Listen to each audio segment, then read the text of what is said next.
Saudaraku, hari ini kita akan melanjutkan pelajaran kita tentang mengenal Allah Tritunggal. Ini seri yang kedua. Minggu lalu kita sudah pelajari bersama-sama seri yang pertama, yaitu kita belajar definisi Allah Tritunggal, pentingnya mengenal Allah Tritunggal, beberapa prinsip dasar dalam belajar doktrin ini. Melalui kesaksian Alkitab, kita sudah pelajari bahwa Allah yang sejati adalah Allah Tritunggal. Ada 3 unsur penting dalam mengenal Allah Tritunggal ini, yaitu keesaan Allah, 3 pribadi, yaitu Bapa, Anak atau Yesus Kristus, dan Roh Kudus, dan ketiganya adalah setara. Nah, minggu lalu kita sudah pelajari soal keesaan Allah itu. Hari ini kita akan melihat dan pelajari bersama bukti-bukti kesaksian Alkitab tentang natur kealahan dari 3 pribadi tersebut. Yang pertama, natur kealahan dari Bapa di sorga. Nah, pada umumnya, natur kealahan dari Bapa di sorga itu jarang sekali dipertanyakan. Sebab dalam Alkitab menyaksikannya secara jelas. Tapi malam ini kita akan belajar beberapa bukti natur kealahan menurut Alkitab. Antara lain, ke-1, Bapa di sorga adalah sumber kehidupan, yang olehnya kita menjadi hidup. Itu ada di 1 Korintus pasal 8 ayat 6a. Saya bacakan untuk kita sekalian. Namun bagi kita hanya ada satu Allah saja, yaitu Bapa, yang daripadanya berasal segala sesuatu, dan yang untuk Dia kita hidup. Jadi sangat jelas bahwa Bapa memiliki natur kealahan itu. Yang kedua, Bapa di sorga adalah sumber pemelihara seluruh ciptaannya, baik alam tumbuh-tumbuhan, binatang, dan manusia. Kita bisa baca dalam Matius 6:26 dan ayat 30. Demikian firman Tuhan.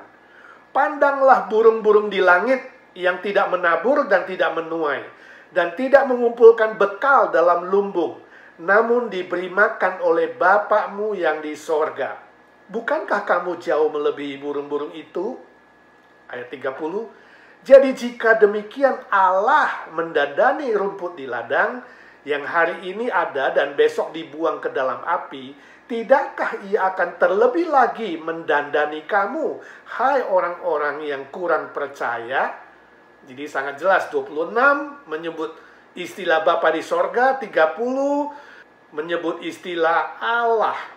Jadi istilah Bapa di sorga dan istilah Allah digunakan secara bergantian.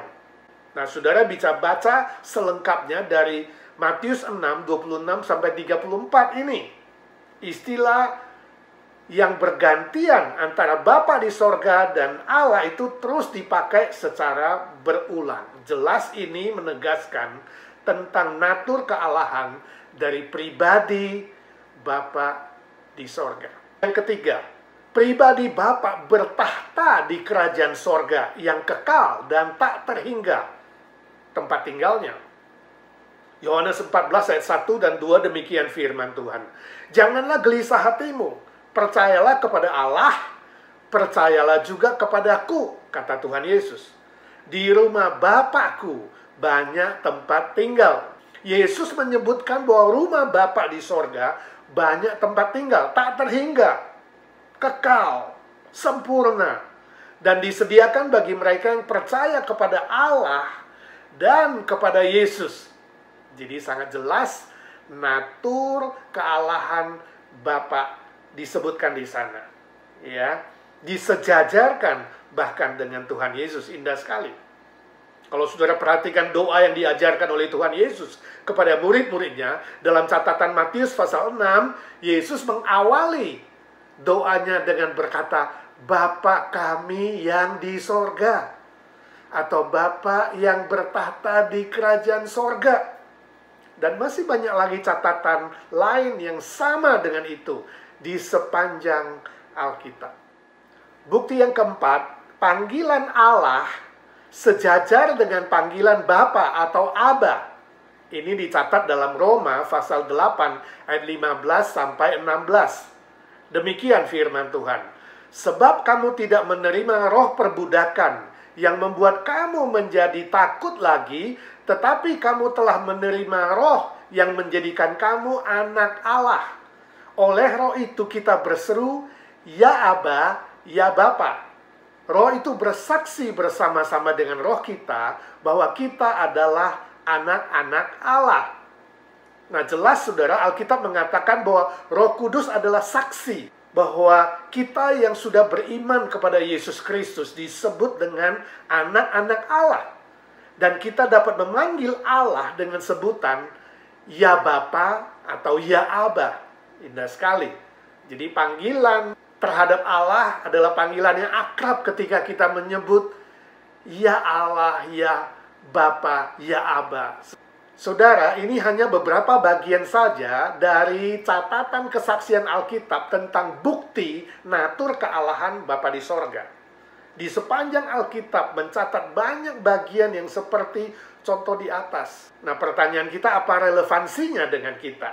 Pengenalan terhadap kealahan Bapa di sorga akan membangun kehidupan doa kita lebih benar dan lebih akrab, ibarat hubungan Bapa dan anak. Mungkin sebagian dari saudara memiliki relasi yang kurang baik, atau yang retak, atau ada yang musuhan dengan bapaknya di bumi ini. Atau bahkan ada sebagian saudara yang tidak kenal siapa bapaknya yang ada di dunia ini. Saudaraku, jangan menyalahkan Bapa di sorga. Yakinlah, Bapa yang di sorga melampaui Bapa yang ada di muka bumi ini. Bapa dunia terbatas, bisa bersalah. Bapa di sorga sempurna, tidak terbatas dan tidak pernah salah. Dia pasti akan setia memelihara saudara yang sungguh-sungguh beriman kepada janji firman-Nya. Saya mengenal ada seorang anak muda yang sejak dia sekolah dasar, masih kecil, sudah membenci ayahnya. Dia tidak suka dengan bapaknya yang di dunia ini. Sebab bapaknya katanya kurang bertanggung jawab, sering tidak memperdulikan keluarga, bahkan menganiaya mamanya, dan tidak baik dengan dia. Dia benci sekali dan dia dendam sekali. Ya, dia pengen berbuat sesuatu untuk membalas kejahatan bapaknya. Sampai dia lulus college dan dia mulai bekerja. Nah, waktu dia bekerja itulah ada yang mengabarkan Injil keselamatan bagi dia dan dia percaya kepada Tuhan Yesus. Lalu suatu hari dia kesaksian, dia bilang, setelah mengenal Tuhan Yesus, setelah ada cinta kasih Tuhan Yesus dalam hatinya dilembutkan oleh Tuhan untuk bisa mengampuni semua kesalahan bapaknya. Dan singkat cerita, akhirnya dia berbaikan dengan papanya yang sudah lanjut usia, dan dia terus doakan supaya suatu hari papanya pun bisa menerima Tuhan Yesus menjadi juru selamatnya. Sebuah kesaksian yang indah, bukan? Saudaraku, saya tidak tahu apa yang saudara alami. Pergumulan apa, persoalan apa, ya, kepahitan hati, permusuhan, relasi yang retak. Ingat, Bapa di sorga lebih dari Bapa di dunia ini. Dia pasti akan menolong saudara, berdoa kepadanya. Ibarat seorang anak yang meminta, memohon kepada bapaknya. Bangun persekutuan yang akrab dan indah dengan Bapa di sorga. Pasti saudara akan melihat kuasanya, pekerjaannya, pemeliharaannya, janji firman-Nya digenapkan dalam hidup saudara. Nah, sekarang kita akan lanjutkan dengan yang kedua, natur kealahan Yesus Kristus. Nama Yesus Kristus dipakai juga dengan panggilan atau sebutan lain, yaitu anak, atau anak Allah, atau firman, atau anak manusia. Semua panggilan atau sebutan ini menunjuk kepada pribadi yang sama, yaitu pribadi Yesus Kristus. Natur kealahan dari Yesus Kristus seringkali dipertanyakan. Tidak heran ada pertentangan yang cukup hebat berlangsung dari abad pertama sampai ke abad 4 khususnya. Dan secara khusus abad kedua sampai abad keempat muncul banyak ajaran sesat yang menentang dan menolak natur kealahan dari Yesus Kristus. Hingga sampai hari ini, kaum saksi Yehova menentangnya, dan aliran liberal juga menolaknya. Namun, semua rasul Yesus Kristus, semua bapak-bapak gereja sepanjang sejarah, dan umat percaya, gereja Tuhan, termasuk kita, yang yakin bahwa Alkitab adalah 100% firman Allah yang tanpa salah, percaya sepenuhnya bahwa Yesus Kristus memiliki natur kealahan, setara, sama seperti pribadi Bapa di sorga dan pribadi Roh Kudus. Saudara percaya? Kita akan pelajari beberapa bukti natur kealahan Yesus Kristus menurut kesaksian Alkitab. Antara lain, yang pertama, nubuat-nubuat dalam Perjanjian Lama menyebutkan bahwa Mesias akan dilahirkan dari seorang wanita perawan. Nubuat pertama dicatat dalam Kejadian pasal 3 ayat 15. Demikian firman Tuhan. Aku akan mengadakan permusuhan antara engkau dan perempuan ini, antara keturunanmu dan keturunannya. Keturunannya akan meremukkan kepalamu, dan engkau akan meremukkan tumitnya. Nah, saudara, ini adalah perkataan Allah kepada iblis yang memakai ular untuk mencobai Hawa, wanita pertama di Taman Eden. Bahwa keturunan wanitalah nanti akan meremukkan kepala ular, yaitu iblis. Inilah janji kelahiran Mesias, juru selamat untuk manusia yang telah jatuh dalam dosa. Contoh lain misalnya, nubuat tentang kelahiran Mesias dicatat dalam Yesaya pasal 7 ayat 14. Demikian firman Tuhan. Sebab itu Tuhan sendirilah yang akan memberikan kepadamu suatu pertanda. Sesungguhnya seorang perempuan muda mengandung dan akan melahirkan seorang anak laki-laki. Dan ia akan menamakan dia Immanuel. Istilah perempuan muda mengandung di situ berarti perempuan muda yang masih perawan akan melahirkan seorang Mesias. Dan kalau kita melihat bukti kedua, Yesus Kristus menggenapkan nubuat Perjanjian Lama itu melalui kelahirannya ke dunia ini. Matius 1 ayat 21 sampai 23. Demikian firman Tuhan. Ia akan melahirkan anak laki-laki, dan engkau akan menamakan dia Yesus, karena dialah yang akan menyelamatkan umatnya dari dosa mereka. Hal itu terjadi supaya genaplah yang difirmankan Tuhan oleh Nabi. Sesungguhnya anak darah itu akan mengandung dan melahirkan seorang anak laki-laki, dan mereka akan menamakan dia Immanuel. Nah, konteks dari ayat di atas adalah berita dari malaikat Gabriel kepada Yusuf, tunangan Maria, yang dipilih oleh Allah untuk melahirkan Yesus Kristus. Dia masih perawan. Dan malaikat meyakinkan Yusuf bahwa kandungan Maria adalah dari Roh Kudus. Dan kelak Maria akan melahirkan seorang anak laki-laki. Dan haruslah menamakan dia Yesus, yang artinya juru selamat bagi manusia yang berdosa. Nah, Yesus yang dilahirkan ini juga disebut dengan Immanuel. Artinya Allah menyertai kita. Ini jelas sekali sebuah bukti natur kealahan dari Yesus Kristus yang lahir ke dunia melalui perawan Maria. Bukti yang ketiga, Yesus Kristus adalah firman Allah, Sang Pencipta segala sesuatu, yang turun ke dunia menjadi manusia, memiliki sifat maha kekal. Ini dicatat dalam Yohanes pasal 1 ayat 1 sampai ke 3, kemudian ayat 14. Demikian firman Tuhan. Pada mulanya adalah firman. Firman itu bersama-sama dengan Allah, dan firman itu adalah Allah. Dia pada mulanya bersama-sama dengan Allah. Segala sesuatu dijadikan oleh Dia, dan tanpa Dia tidak ada suatu pun yang telah jadi dari segala yang telah dijadikan. 14. Firman itu telah menjadi manusia dan diam di antara kita, dan kita telah melihat kemuliaannya, yaitu kemuliaan yang diberikan kepadanya sebagai anak tunggal Bapa, penuh kasih karunia dan kebenaran. Nah, saudara, jelas sekali bahwa Sang Firman Allah adalah pencipta segala sesuatu. Pencipta pastilah Allah. Dan firman Allah itu yang dipanggil juga dengan istilah Allah, pencipta segala sesuatu, turun ke dunia menjadi manusia. Itu ayat 14. Dialah Yesus Kristus. Dia disebut anak tunggal Bapa dan memiliki natur maha kekal. Istilah pada mulanya artinya kekal. Sebelum ada dimensi waktu.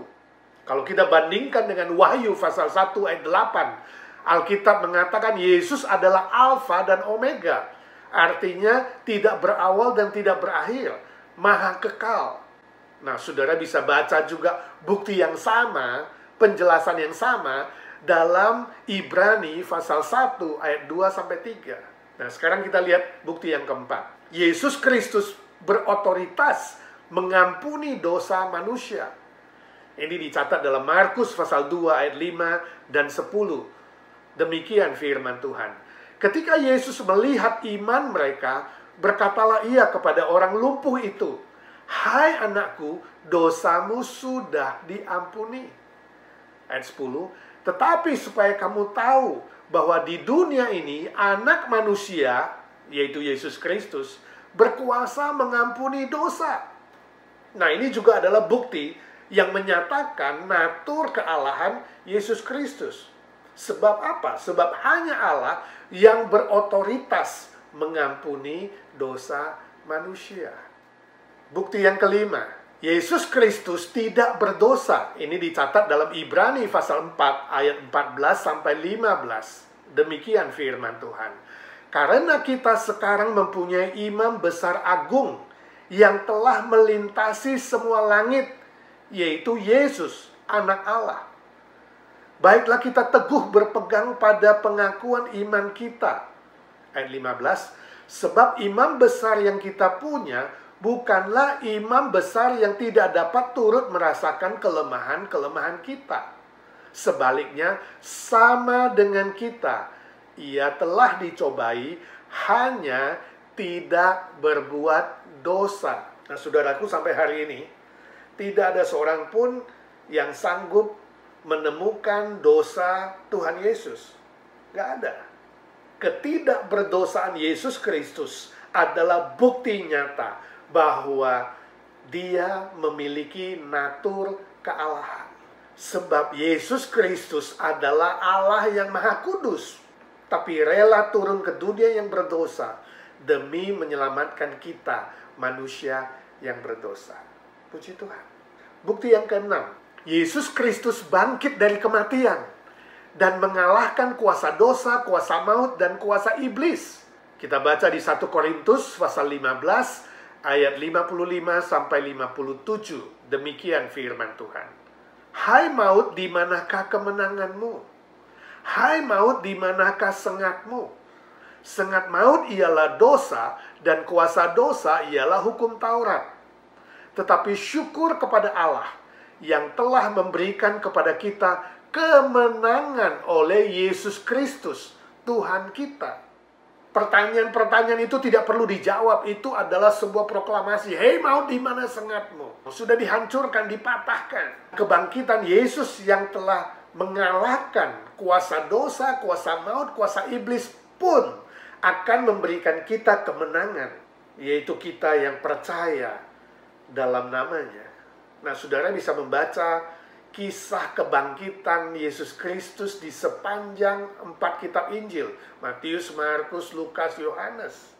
Kebangkitan Yesus Kristus juga dicatat oleh para sejarawan abad pertama. Jadi saudara, kebangkitan Yesus itu adalah bukti sejarah yang akurat, yang sah, yang berotoritas, membuktikan bahwa Yesus Kristus memiliki natur kealahan. Sebab hanya Allah yang mampu dan sanggup mengalahkan kuasa dosa, kuasa maut, dan kuasa iblis. Bukti yang ketujuh, Yesus Kristus menerima sebutan atau panggilan sebagai Allah dan Tuhan. Dicatat dalam Yohanes pasal 20 ayat 28-29. Demikian firman Tuhan.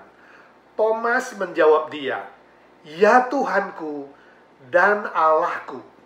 Kata Yesus kepadanya, "Karena engkau telah melihat aku, maka engkau percaya. Berbahagialah mereka yang tidak melihat, namun percaya." Saudara, Thomas adalah murid Tuhan Yesus yang pesimis dan peragu. Dia tidak yakin Yesus Kristus sudah dibangkitkan, karena waktu Yesus menampakkan diri kepada murid-murid, dia tidak datang. Dia tidak hadir dalam persekutuan itu, suka absen. Jadi dia berkata, "Sebelum aku mencucukkan jariku ke bekas lubang paku itu dan bekas lambungnya, aku tidak akan percaya." Dan seminggu kemudian Yesus menampakkan diri. Ketika dia ada di sana, saat itu Thomas tersungkur di depan Tuhan Yesus dan dia berkata, "Ya Allahku, ya Tuhanku." Dia memanggil Yesus sebagai Allah dan Tuhannya. Nah, panggilan atau sebutan Thomas kepada Tuhan Yesus sebagai Allah dan Tuhan diteguhkan oleh Tuhan Yesus.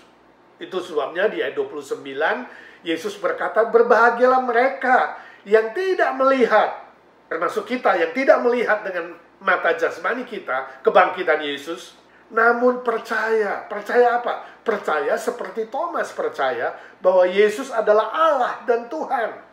Jadi kita lebih berbahagia dari Thomas, walaupun kita tidak melihat langsung secara jasmani kebangkitan Tuhan Yesus. Maukah saudara percaya bahwa Yesus adalah Tuhan dan Allah yang bangkit dari kematian? Jangan ragu, jangan pesimis seperti Thomas. Mereka yang ragu, pesimis, dan menolak natur kealahan Yesus Kristus akan kehilangan kebahagiaan yang sejati, yaitu pengampunan dosa, sukacita, damai sejahtera, jaminan hidup kekal, dan kemenangan oleh kuasa kebangkitan Yesus Kristus. Jangan sampai saudara terpeleset dan jatuh dalam ajaran sesat yang menolak kealahan Yesus Kristus. Dan bila saudara tahu ada orang-orang di sekitarmu atau temanmu, saudaramu, termasuk yang di Indonesia, yang sudah terpeleset dan terjatuh, yang ragu dan tidak percaya, atau yang belum percaya, saya ajak saudara cerita kepada mereka. Beritakan kebangkitan Kristus ini yang membawa bahagia yang sejati. Suatu hari ada seorang anak muda datang kepada saya. Dia bilang, "Ko Edi, saya sedikit kecewa, sedih, dan menyesal." Saya tanya kepada dia, "Kenapa?" Lalu dia bilang, "Saya punya seorang teman baik. Kami kerja sama-sama di kantor yang sama. Sudah bertahun-tahun. Setiap hari makan siang bersama, ngobrol, kadang suka jalan-jalan. Saya tahu dia belum percaya Tuhan Yesus. Dia Buddhis. Tapi saya gak berani dan tidak pernah cerita tentang Tuhan Yesus. Sampai kemarin dia bilang sama saya, saya sudah jadi orang Kristen. Saya percaya kepada Tuhan Yesus. Ada yang cerita tentang Injil keselamatan kepada saya. Apakah kamu juga orang Kristen?" Saya malu mendengar itu. Saya tidak tahu harus bilang apa. Saya mengaku saya Kristen, tapi saya tidak pernah cerita kepada dia. Dia dengar dari orang lain, padahal saya teman baiknya. Saudara, ini adalah sebuah contoh. Cukup banyak orang Kristen yang malu, sungkan, takut untuk bercerita tentang Tuhan Yesus. Saya tidak tahu dengan saudara. Apakah saudara juga demikian? Mungkin di sekitar saudara ada orang-orang tertentu, teman, saudara, family yang belum mengenal dan belum tahu bahwa Yesus Kristus adalah juru selamat yang sejati. Nah, saudara perlu cerita. Jangan takut, jangan sungkan, jangan malu. Doakan dia dulu, kemudian cari kesempatan untuk bercerita. Jangan sampai saudara menyesal nanti kalau kesempatannya sudah ditutup. Sekarang kita akan lanjutkan yang ketiga, natur kealahan dari pribadi Roh Kudus. Natur kealahan dari Roh Kudus juga disaksikan oleh Alkitab. Saudara bisa membaca sepanjang Perjanjian Lama sampai Perjanjian Baru. Perjanjian Lama menggunakan istilah Roh Allah atau Roh Tuhan, semua huruf besar, yang disejajarkan dengan Roh Kudus. Ada beberapa bukti dari natur kealahan Roh Kudus yang akan kita lihat, antara lain, yang pertama, Roh Kudus hadir dalam penciptaan alam semesta ini. Bisa kita baca dalam Kejadian pasal 1 ayat 1 sampai 2, demikian firman Tuhan. Pada mulanya Allah menciptakan langit dan bumi. Bumi belum berbentuk dan kosong, gelap gulita menutupi samudra raya. Dan roh Allah, nah ini Roh Kudus, melayang-layang di atas permukaan air. Nah di sini Roh Kudus disebut Roh Allah dan sejajar dengan panggilan Allah di ayat pertama. Jadi sangat jelas bukti natur kealahan dari Roh Kudus. Yang kedua, Roh Kudus mendapat panggilan atau sebutan sebagai Allah. Mazmur 51 ayat 12 sampai 13. Demikian firman Tuhan. Jadikanlah hatiku tahir, ya Allah, dan perbaharuilah batinku dengan roh yang teguh. 13. Janganlah membuang aku dari hadapanmu, dan janganlah mengambil rohmu yang kudus daripadaku. Saudara, konteks dari Mazmur 51 ini, nanti saudara membaca selengkapnya, adalah pengakuan dosa dari Raja Daud ketika dia jatuh dalam dosa perzinahan dengan Batseba. Dia menyesal, dia mengaku dosanya, dan dia mohon kepada Allah. Dia mohon agar roh Allah, Roh Kudus, tidak dicabut dari dirinya.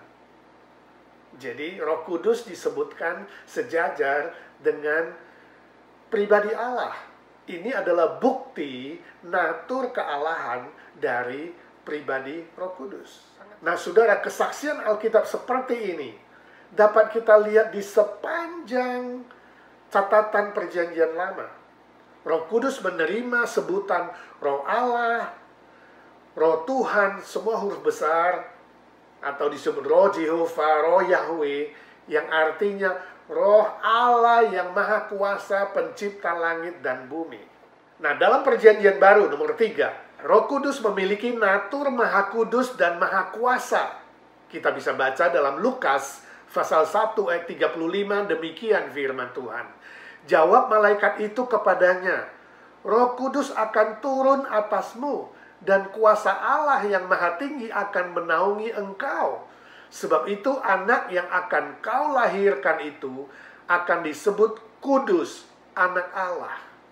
Nah saudara, ini adalah berita malaikat Gabriel kepada perawan Maria yang dipilih untuk melahirkan Yesus ke dunia ini. Nama Roh Kudus di situ disebutkan sejajar dengan nama Allah yang Maha Tinggi. Bukti keempat, Roh Kudus melahirbarukan orang percaya masuk ke dalam kerajaan Allah. Yohanes pasal 3 ayat 3, Titus pasal 3 ayat 5. Demikian firman Tuhan.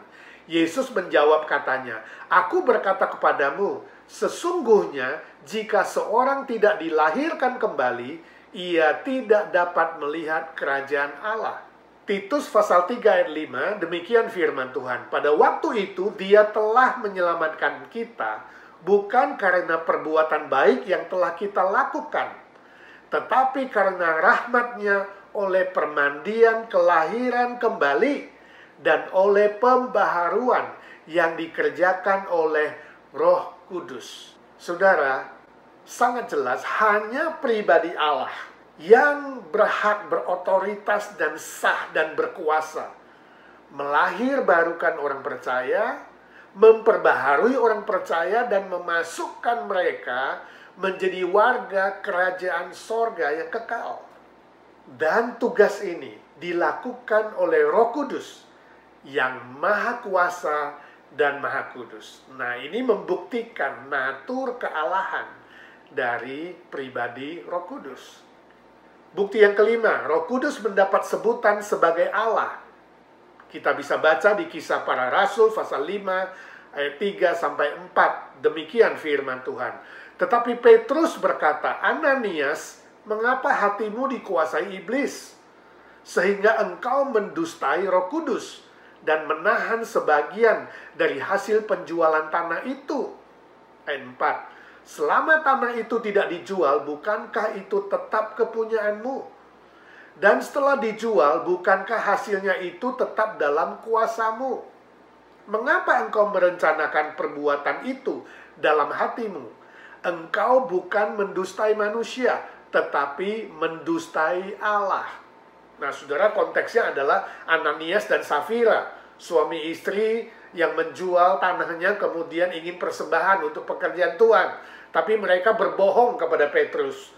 Dan Petrus tahu dan menegur mereka, itu sama dengan mendustai Allah, mendustai Roh Kudus. Jadi berdusta kepada Roh Kudus sama dengan berdusta kepada Allah. Sejajar, panggilan yang sama. Akhirnya Ananias dan Safira harus mati. Kalau kita perhatikan sepanjang catatan Perjanjian Lama dan Perjanjian Baru, ternyata kesaksian Alkitab itu sama. Roh Kudus menerima panggilan atau sebutan sebagai Allah. Bukti yang keenam, Roh Kudus memiliki natur maha kekal. Dapat kita baca dalam Yohanes 14 ayat 16 sampai 17a. Demikian firman Tuhan. Aku akan minta kepada Bapa, dan Ia akan memberikan kepadamu seorang penolong yang lain, supaya Ia menyertai kamu selama-lamanya, yaitu Roh kebenaran. Saudara, ini adalah perkataan Tuhan Yesus. Dia berjanji kepada para muridnya bahwa kelak Dia akan minta kepada Bapa di sorga mengirimkan Roh Kudus yang menyertai para murid selama-lamanya. Dan Roh Kudus disebut Roh kebenaran. Nah, istilah kebenaran, saudara, itu berarti tak berawal, tak berakhir. Kebenaran itu bersifat kekal. Jadi Roh Kudus itu memiliki natur maha kekal selama-lamanya. Ini adalah bukti kealahan dari pribadi Roh Kudus. Puji Tuhan, kita bersyukur bahwa Roh Kudus diutus Bapa menyertai kita, orang-orang percaya. Tidak pernah meninggalkan kita selama-lamanya, dalam situasi dan kondisi apapun dan bagaimanapun. Ini adalah penghiburan yang terindah. Dan adalah kekuatan yang terbesar bagi kita untuk menghadapi segala persoalan kesulitan di dalam dunia yang lika-liku ini. Waktu senang, waktu susah, waktu sehat, waktu sakit, waktu lemah, waktu gagal. Segala situasi, Roh Kudus menjadi penolong, penghibur, penguat, dan memimpin kita ada di dalam kebenaran firman Tuhan. Suatu kali saya diajak oleh seorang teman mengunjungi seorang bapak di Jakarta. Dia sakit parah, ada di rumah sakit. Kankernya sudah menjalar. Dia ditemani oleh istrinya. Saya diminta untuk berdoa. Tapi sebelumnya saya bertanya, apakah Bapak siap kalau hari ini harus meninggalkan dunia? Bapak itu tersenyum dan dia bilang, saya siap, Pak. Saya tanya, tidak takut? Dia bilang, tidak takut, Pak.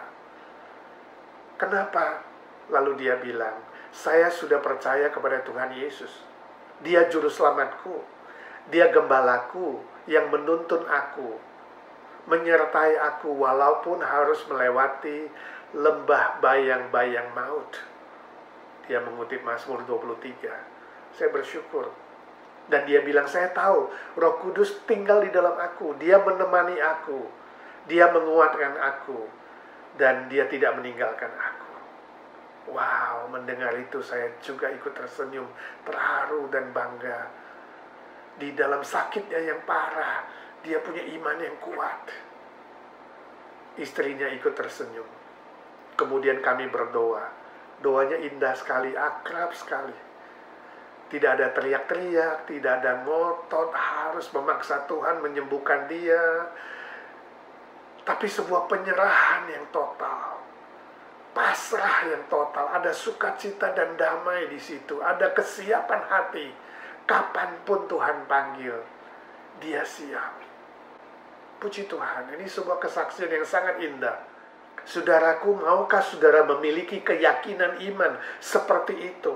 Siapkah saudara kalau Tuhan Yesus menjemput saudara malam ini? Siapkah saudara menghadapi segala persoalan, kesulitan, tantangan, sakit, penyakit, dan apapun termasuk maut? Bila saudara memiliki iman di dalam Yesus Kristus, memiliki Roh Kudus yang menyertaimu.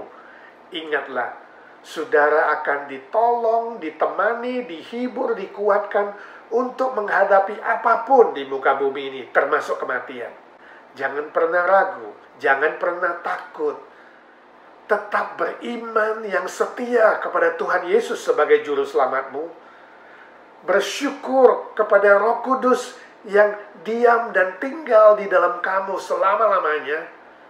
Dan berharap kepada Bapa di sorga yang berjanji akan memelihara iman dan hidup saudara sampai selama-lamanya. Amin. Mari kita berdoa. Bapa di sorga, kami mengucap syukur dan terima kasih untuk firman Tuhan yang kami pelajari hari ini. Biarlah ya Tuhan pengenalan kami terhadap pribadi Bapa di sorga, terhadap Yesus Kristus dan terhadap Roh Kudus, menguatkan iman kami, meningkatkan syukur kami, dan harap kami kepada Tuhan. Kami berdoa dalam satu nama Tuhan Yesus Kristus, satu-satunya juru selamat kami, penolong kami, gembala kami yang baik, yang hidup selama-lamanya. Amin.